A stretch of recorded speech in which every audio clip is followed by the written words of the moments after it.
அழைப்புக்கு ஒரு மேன்மை இருக்கிறது.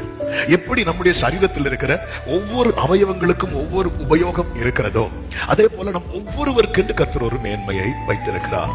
புரியும்படி சொல்ல வேண்டுமானால், இப்ப விருட்சங்கள் எல்லாம் சேர்ந்து, எல்லா மரங்களும் சேர்ந்து தங்களுக்கு ஒரு ராஜா வேணும்னு சொல்லிட்டு முதல்ல யாருக்கிட்ட போச்சு தெரியுமா?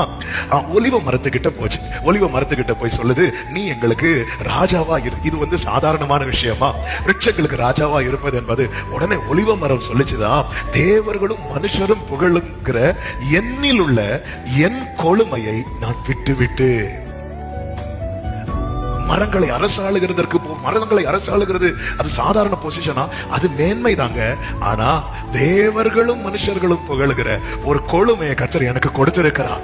அதை விட நான் வேற எதையுமே மேன்மையா பார்க்கல. அப்படியே இதெல்லாம் எங்க போகுது அப்படின்னா, அத்திமரத்துக்கு கிட்ட போகுது. நீ எங்களுக்கு ராஜாவா இரு என்று அத்திமரம் சொல்லுது. நான் என் மதுரத்தையும் என் நற்கனியையும் விட்டு மரங்களை அரசாள வேணும். எனக்குன்னு ஒரு மதுரம் இருக்கிறது, அநேகருக்கு சுவை கொடுக்கிறது, நற்கனி இருக்கிறது, அநேகருடைய எனக்கு இப்படி ஒரு கிரேஸ், இப்படி ஒரு மேன்மையை கர்த்தர் வைத்திருக்கிறார். இதை விட்டுட்டு அது எனக்கு தேவை கிடையாது.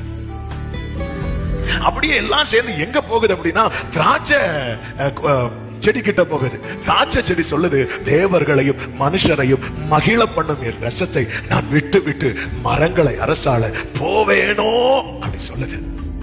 அது எதுல திருப்தி அடைந்து தெரியுமா? தனக்குன்னு ஒரு மேன்மை வச்சிருக்கிறார். என்ன ஆண்டவர் ஒலிவ மரம் போல படைக்கலையே, அது அப்படி ஓங்கி வளருது. ஆனா என்ன அப்படின்னா, திராட்சை செடி அல்லவா, ஓங்கி யாராவது என் மேல விழுந்தா நான் ஒடிஞ்சிருவேனே அப்படி சொல்லி அது புலம்பாம எனக்குன்னு ஒரு ரசத்தை வச்சிருக்கிறார்.